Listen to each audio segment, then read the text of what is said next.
pasteurs autoproclamés, ils n'ont jamais fait des études de théologie, ils n'ont jamais mis un pied à une université de théologie. Leurs lacunes en théologie ne sont pas perçues par leurs ouailles.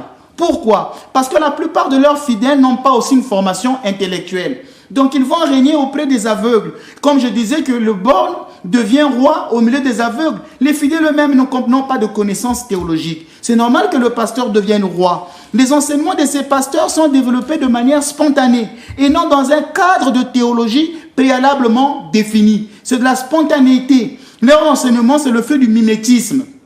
Comportement de celui qui reproduit plus ou moins inconsciemment les attitudes, le langage, les idées du milieu ambiant ou d'un autre individu auquel il veut ressembler. Ah, je suis le disciple de tel pasteur, de tel prophète, j'ai été à son école, je fais comme lui. Je suis disciple de tel pasteur, j'ai été à son école, je fais comme lui. Donc leur enseignement est le fruit du mimétisme, mais ça ne vient pas d'une théologie préalablement définie. Ils n'ont jamais été à l'école. Demandez-leur leur diplôme de théologie.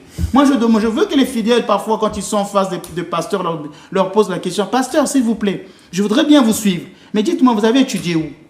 Quelles sont vos références académiques ?»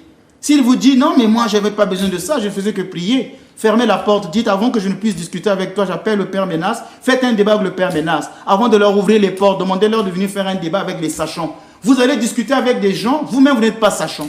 Mais quel risque vous prenez? Le fidèle n'a même pas fait des études de théologie. Vous ouvrez les portes à des personnes qui n'ont pas fait des études de théologie pour parler sur Dieu. Oui. Un aveugle, s'il guide un aveugle, les deux tombent dans un trou.